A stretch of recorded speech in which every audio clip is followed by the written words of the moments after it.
Coming up. Controlled chaos. I think it worked on a really perverse level. Well, hello, that's not the normal ad I hear all the time. It's not for the faint-hearted, as we've discovered. After about 4 minutes, it just goes, nope, I'm done, I'm tired. That's how rubbish I was. How do you say that? But the narrator's straight. Straight-ish. I just wanted to see how far I could push myself, and that was the limit. 6 hours was the actual limit. What's happened here? Sex on a stick. Fail for me, but it was fun to do. Intense overacting. Lots of images there. Don't try that at home. And now, enjoy the podcast.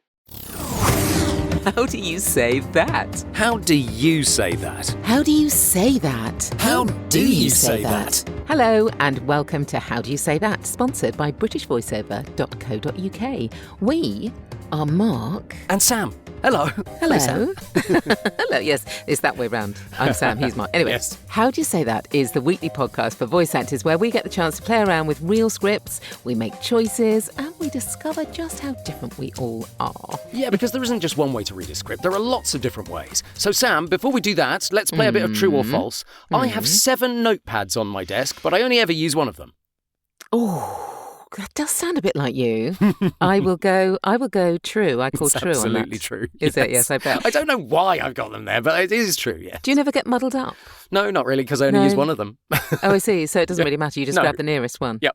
When I was a teenager, I played netball for Hertfordshire. Is that true or false? Oh, that's a toughie. Netball for Hertfordshire. I want it to be true, so I'm going to say yes. I was not just always the last person to be picked for games. I was the person that when the side had to pick me, everybody groaned. That's how rubbish I was at Do you know what? games. Snap, we're the same. That's exactly my experience of it as well. Oh, That's how we hello. found ourselves, Yeah, maybe, indeed. or found each other. Found ourselves and each other. We also have a very special guest this week, all the way from Chicago, US. It's voiceover Mike Paine. Hello, Mike. Welcome to How Do You Say That? Hello, and thank you for having me. I cannot wait to dive into everything. It's an absolute pleasure. Sam, let's find out a little bit more about Mike, shall we? Okay, yes. So Mike is a US Chicago-based voice actor, coach, and demo reel producer. He has had a 38-plus year career, and the videos he's voiced have had well over 250 million YouTube views and counting. And the stats don't stop there.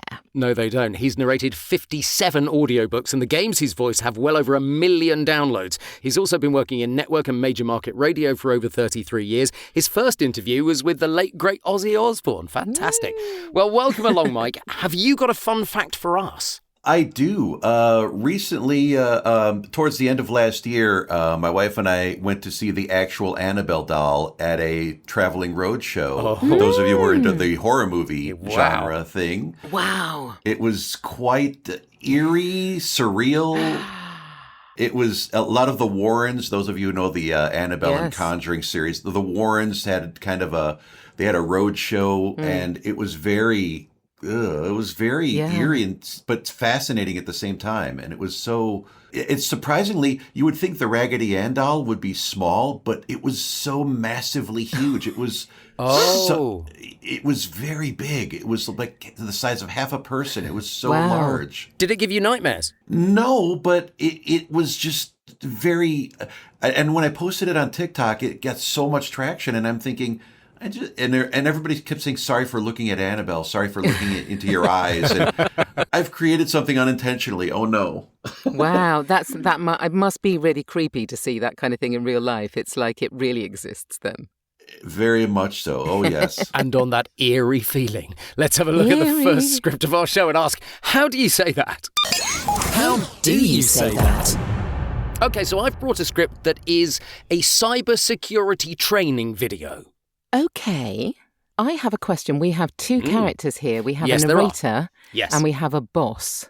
Yes, and And you are obviously- playing both of them. Yes, obviously you play both of them. So am I thinking, is this sort of cartoonish? Yes, it is. It's 2D animation, and it is quite light. In fact, they like to keep it quite light.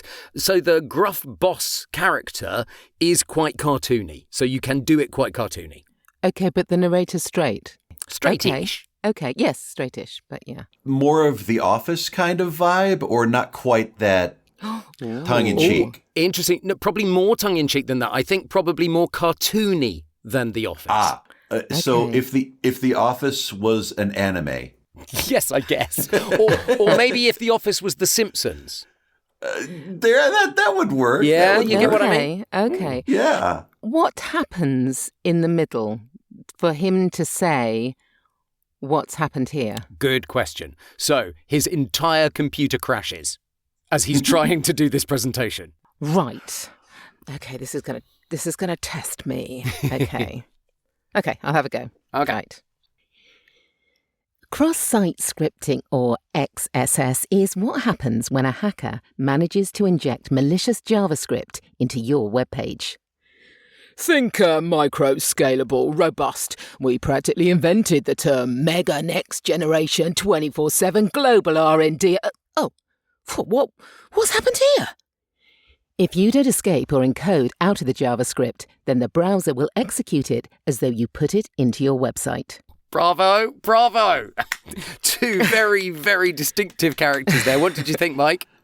Oh yes, I like that. I like the shift, the rapid shift from first to third immediately. Totally. Because that's the other big thing about it, isn't it? It's not just creating a character. It does shift from first person to third person. Yes. What I annoyed myself with is that I don't think that I would do the boss that I think I should have gone upmarket boss rather than, kind of hail. Did you do it that way because you figured I'd have done it that way?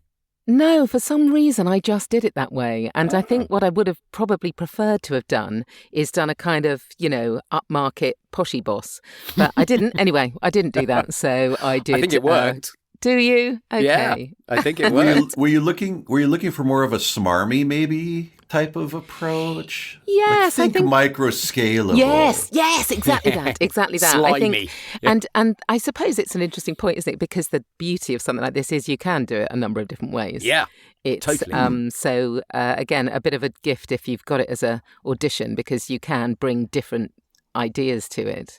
But yes, I think that's exactly it. Smarmy and, thinks he knows absolutely everything. Yeah, exactly. Well done for not falling over XSS, because I think the first time I did it, I just kept falling over it. I was quite careful. Yes. Did One you of hear those me horrible being phrases. really careful as I did that? Yeah. Because as I went into it, I thought, oh, God, I haven't Yes, read literally, this properly. God. Yeah, totally. Mike, I'm interested to see which way you're going to go with it now. I think it'll work well for Mike's voice. Yeah. Well, I'm just going to dive in. I look at this and then I think I'm just going to dive in because the Gruff Boss is the fun part and the narrator is, it can just be a straight read, but it could also be interesting instead of just being the cross-site scripting or XSS. Yes, absolutely. Yes. So sound excited while you're the narrator, and then the Gruff Boss kind of derails you, and you're like, oh, well, let's get back into this again. Yeah, okay. All right. Cross-site scripting, or XSS, is what happens when a hacker manages to inject malicious JavaScript into your web page. Think micro-scalable, robust. We practically invented the term mega next generation, 24/7 global R&D. What's happened here? If you don't escape or encode out the JavaScript, then the browser will execute it as though you put it into your website. You made a definite choice there, didn't you? I loved that. Yeah. It really reminded me of it. There was a particular cartoon character that it actually reminded me of. What you did there was that kind of the way you elongated the vowels. And it had a really kind of, superior feel to it. And slimy and smarmy, what we were talking about. Yeah, no, it came across really nicely. Arms crossed and you're literally looking down on the underlings. Yes, absolutely. As it were. And what I really liked was that you were confident enough to be quite measured, actually, with your delivery. You didn't kind of rush it or kind of try and cram it all in. You kind of took your time with both of those characters, which I really liked, actually, because it is a lot of information, actually, as much as anything. You have to leave it. It might be a fun piece, but people have to take it all in, don't they? Yeah, and something like this subject, you can't race through it because if you start throwing cross-site scripting XSS for most people, difficult to say. Yeah, you lose people if you blow through something like JavaScript, and they're just going to go, I don't know. Yes. Let me call someone. Yes, exactly, exactly. Totally. I did it slightly differently than you, Mike, and slightly more towards the way you ended up doing it, Sam, even though you thought that you weren't going to do it that way. That's why I wondered if you'd kind of thought of the way that I did it, because I went real estuary with the Gruff Boss. Did you? Almost I'm so mob excited. boss. I'm so excited. Okay. All right, let's see if I can remember what I did. Here we go. Cross-site scripting, or XSS, is what happens when a hacker manages to inject malicious JavaScript into your web page. Think, micro-scalable, robust. We practically invented the term mega next generation 24/7 global R&D. What's happened here? If you don't escape or encode out the JavaScript, then the browser will execute it as though you put it into your website. What? Oh, again, I loved it. I love the jokey, sort of laughing you put in there. I have the advantage of having seen the cartoon character face, and he looked jolly. He was kind of quite red-faced, though, and I think that's what pushed me down that route. You actually reminded me of an actual voiceover that both you and I know, but I'm not going to tell you who it was, because that is just like him. That is just I think like I know him. who you mean. Please let it not be me. It's not you, Mike. you. Don't worry. No, it's not you. It's not you.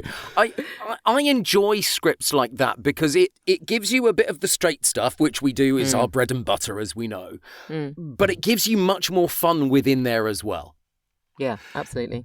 It's always fun to voice something with layers to it instead of just a straight read. And you brought the pomposity with the Gruff Boss, and it was kind of like a jolly pomposity almost. Yeah. Yes, it absolutely. did. And interestingly, this whole piece is about 5 minutes long, but it had 5 different characters in it. Oh. So it had the IT nerd, and it had the receptionist. Give me a bit of your nerd. I bet you do nerd so well. I've heard you do nerd. The nerd comes in and goes, "Oh, well, we practically invented the term mega next generation." That Exactly. That's the nerd. Yes. Oh, and the receptionist. Oh, that's so cool. What fun. Yes. So it was. It was nice to create those characters as well.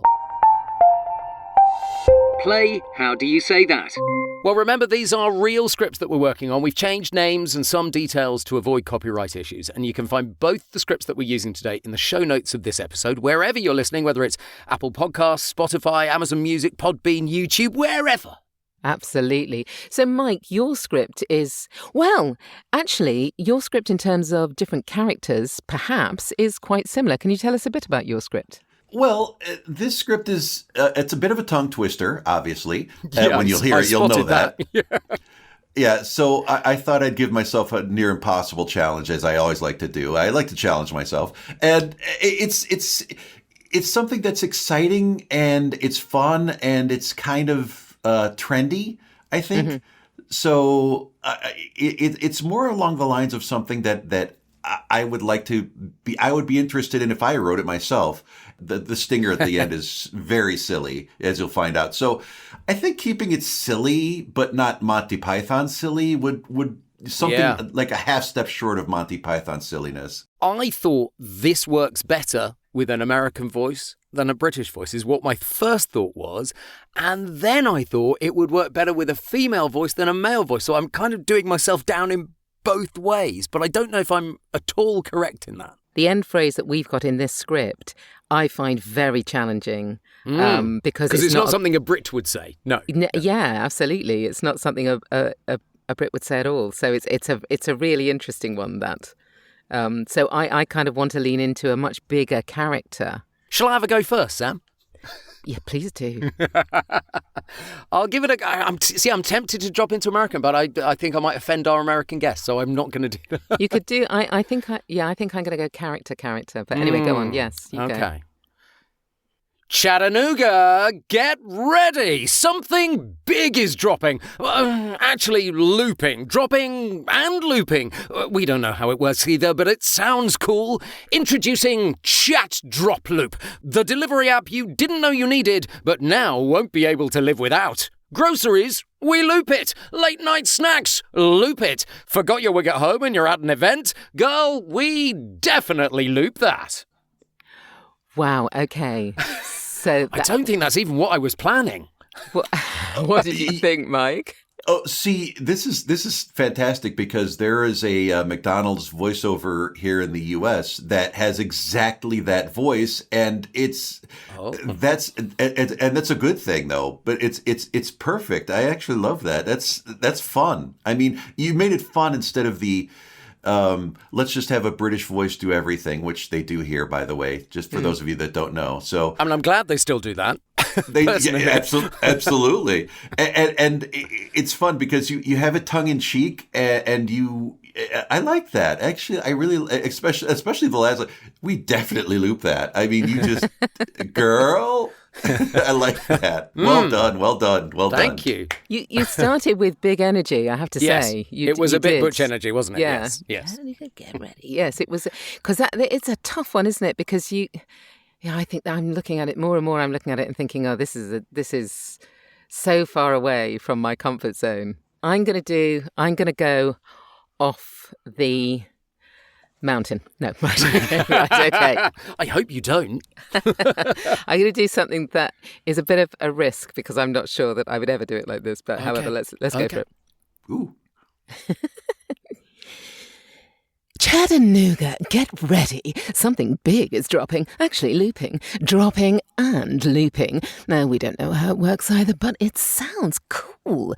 Introducing Chatt Droploop, the delivery app you didn't know you needed, but now won't be able to live without. Groceries? We loop it. Late night snacks? Loop it.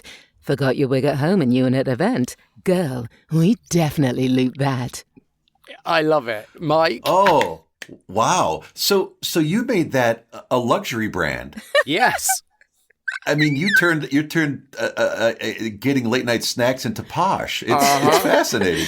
Didn't she do that well? It couldn't have been wronger. Well, do you know what? I think it worked on a really perverse level.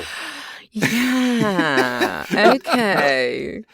I think it's instead of going the obvious route, you took it a different route, and that it works for me. I mean, I like it. And it's one of those ones in that market, Mike, that you would definitely sit up and take notice, wouldn't you? I think though, oh my goodness, rather than being luxury, it was a bit of a piss take. Is really what I think I was probably going for. Yeah. Yes, but if I were to hear that ad here in the U.S. and I was in Tennessee and I was in Chattanooga, I would say, well, hello, that's not the normal ad I hear all the time. Hello. I can't wait to hear how you do it, Mike, because I think that we've both been about as far away from it as we could possibly be. Oh, my God. Totally. Yeah. Okay, let's just give it a go. All right. Chattanooga, get ready. Something big is dropping. Actually, looping. Dropping and looping. We don't know how it works either, but it sounds cool. Introducing Chatt Drop, the delivery app you didn't know you needed, but now won't be able to live without. Groceries? We loop it. Late night snacks? Loop it. Forgot your wig at home and you had an event? Girl, we definitely loop that. You see, that's how it works with an American accent. Yes, it really works does. So well with an American accent. And do you know what? That wasn't 100 miles away from what I was expecting you to do in a great way. And that kind of you lifted it off the page, but gave me what I thought you were going to give me, which is brilliant. And you brought such an attitude to the girl. Yes. You know, it needs and that it kind of... sounds cool. Yeah. More or less controlled chaos, I thought I'd give it. Yeah. Controlled chaos. I like it. I think Mark always likes a bit of controlled chaos. I kind of live for controlled chaos, absolutely. Actually, you've led me into the next bit perfectly, Sam. The controlled chaos is what it's all about now, because we're going to go to the wild card section of the show, Mike, where we're going to ask you to choose a script and give us a new direction for it. I'm going to go stay with script 2 and do it in a film noir mode. Okay, is that Mark? She says, hopefully. You know what?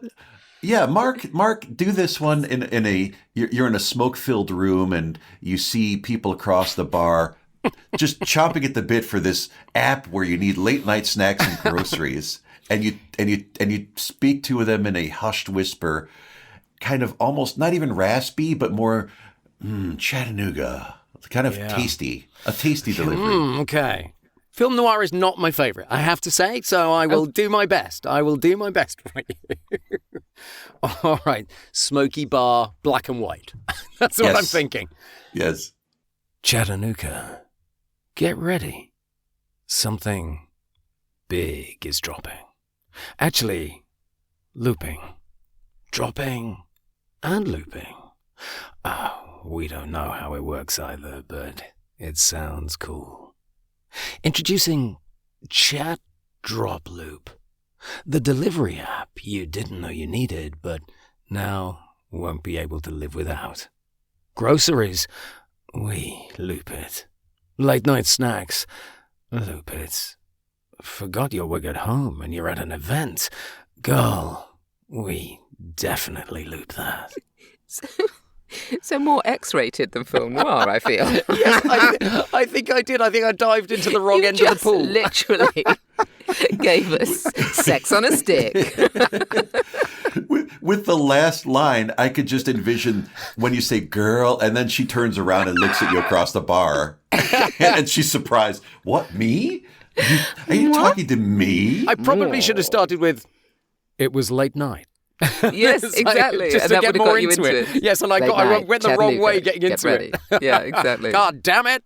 Oh, well, okay. Fail for me, but it was fun to do. It was fun to do. But a hell of a sexy read. Oh, no, I like that. I like it. So, Sam, fun. would you like to give one for Mike now? Oh, yes. Oh, yes, absolutely. Oh, yeah, you don't get out of it, Mike. You get to do one too. I'm here. I would like you to be, now I'm casting you against type here, Mike, I suspect, unless there's something in your past that I know nothing about. You are a rejected Royal Ballet hopeful. You wanted to be a prima ballerina, or I don't know, the male equivalent of a prima ballerina, and you've sadly been knocked back, but you're still trying. And right at this moment, you are auditioning in front of it's that classic. You're on a stage. There are 3 people in the auditorium. It's the kind of next kind of idea, but you are a ballerina. And you are hopeful in getting this part. And this you are probably saying as you dance to enhance the dance, shall we say. Which script are you going to give him, Sam? I'm going to give him... Oh, I want to give him Chattanooga, actually, because that's so much fun. That would be so much fun for a ballet dancer to do. And you're dropping and looping as well. So there's lots of images there. Good luck, Mike. I think you might need it. Well, that's quite a challenge. I'm up for it. It is. All right, let's take it. All right, let's go with it. Chattanooga, get ready. Something big is dropping. Actually, looping. Dropping and looping. We don't know how it works either, but it sounds cool. Introducing Chatt Droploop, the delivery app you didn't know you needed, but now won't be able to live without. Groceries? We'll loop it. Late night snacks? Loop it. Forget your wig at home and you're at an event. Girl, we definitely loop that. Next. Thank you. Please let me know if I got the role. Thank you. Big finish. Big finish. Absolutely. I could see the plie halfway through. Yes, that was so cool. What did you see? What were you seeing in your mind? I think I believe it or not, I saw if William Shatner were to go up and audition as a ballerina. That is so on point. Forgive the pun there, but it is so on point then. Intense overacting. Yes. I love it. Oh, channeling nice William Shatner when I've given you Royal Ballet Hopeful is you've made my day. My work is done. It's fine. Genius. Sam, I'm going to give you one now. Yes. And because we haven't done script 1 in the wildcard, I'm going to give you script 1. That means I've got script 1, doesn't That means you've got script 1, whether you want it or not. Thank you. And I'm going to suggest that you are a school crossing lady, a lollipop lady. Okay. And you are very, very hateful of the children. Oh, hateful. Hateful of the children. Oh, do not want to be there at all. Oh, dear. Okay. Oh, you're not a nice crossing lady. Not a nice crossing lady. All right, then. I'll be crossing lady. Okay. Right, then. Okay. Cross-site scripting, or XSS, is what happens when a hacker manages to inject malicious JavaScript into your web page. Right. Think micro-scalable robust. We practically invented the term mega next generation. 24/7. Global R&D. Oi! What's happened here? If you don't escape or encode it out of the JavaScript, then the browser will execute it, as though you put it in your website. Oi! Oh, you don't want to be on the wrong side of her, do you? I didn't like doing that. I don't like cross people. No, I know you don't, but you do it well. I You do don't cross like people it. well. What a mean old witch. I felt, get on with it then. Yes, Are exactly. you? And do you hear the words coming out of my mouth? Yes, get across the road, you nasty little brat. Oh, well, as always, we've put those scripts in the show notes so you can have a try yourself in whatever character you want. And if you want to see behind the scenes of How Do You Say That, we're all over TikTok and Instagram as well. And we are over Facebook and YouTube too. Yeah. So, Mike, you have had a long career in voiceover. Have you got any wise words to share with people who are slightly newer to the industry? Absolutely. And I think we've discovered this doing this episode, and just have fun with this. Dive in and don't overanalyze. And we did overanalyze afterwards, but don't overanalyze every script. I mean, you're going to get scripts without any direction sometimes, as we've all experienced before. Yep. Here, just read this as you would think it would, as you think would fit. Oh no. So just dive in, have fun with it. And remember, it's fun. What we're doing is so much fun. It is work and it is a business. And of course, it's a career and all that. But you know what? You're doing a Gruff Boss presentation to the board. I mean, this is good stuff. So if you have imposter syndrome, and if you just are like, well, I'm not good enough for this. I don't know. I'm just terrible. Walk away, play a video game, watch some Doctor Who. I mean, whatever makes you feel good.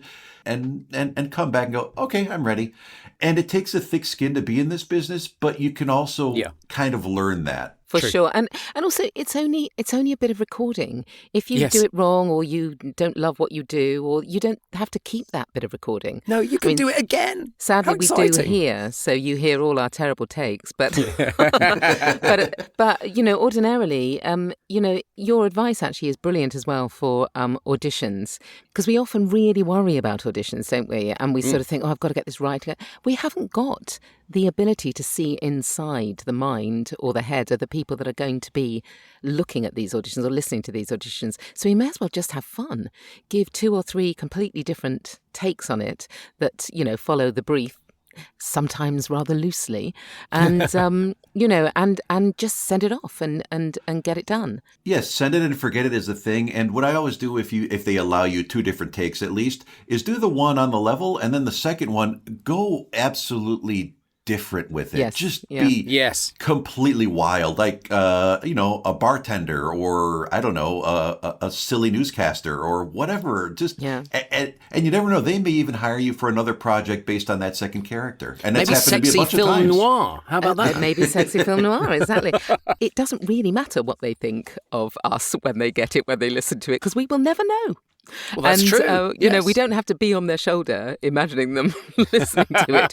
We can just kind of, as you say, send it and forget it. I mean, when you're actually responding to direction, that's slightly different. But even so, most directors will say if you give them more, it's easier to pull you back rather than if you don't give them enough. Mike, what are your top tips for newbies then? Apart from kind of walk away, what else would you say? Pull away from the impression mindset instead of doing Mark Hamill's Joker or a Christopher Walken impression. Please don't do that at home. We have those. There's several million people that do that, and it's fun at parties, but that's not voice acting.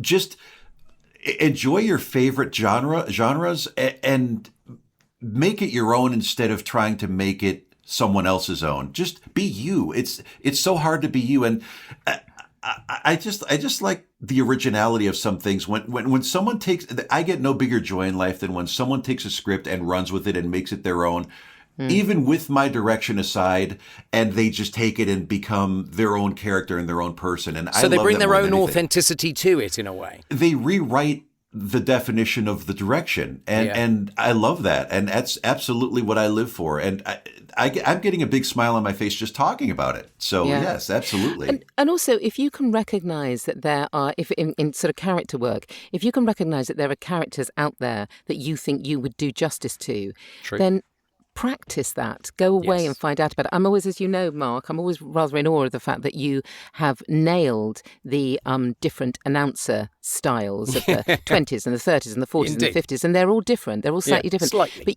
you've made it your business to go away and research that, if you like, because you know you can do it. Yeah. And too many of us rely on kind of a little bit like we do in the wild card, is trying to sort of pull something out of your hat at the last moment. And do the generic side of it. Yeah. So actually, if you think you can do a particular character, say, well, then really hone that and get it down so that it is as easy as just pulling it out, because you can you can actually nail it. Yeah, even if you can channel something you don't like, the mean crossing guard or the film noir. Yeah. If you have it in your repertoire, you can still borrow from that and just go, you know what? That's deep down the list of things I would have done, but I can still do this and actually get this. Mike, you're so right there. Thank you so much for coming on the show. I hope you've enjoyed it. I've enjoyed it more than I've enjoyed the lunch I'm going to have. Of course, still lunchtime for you in the future. Absolutely. A reminder that all of Mike Paine's details can be found in the show notes. Absolutely. And of course, the scripts are there too. So do check out our TikTok and Instagram accounts and share the love. Yeah, that's it for this week. Thanks again to Mike Paine. And we'll be back next week with more scripts and another voiceover guest when we'll be asking, How do you say that? How do you say that?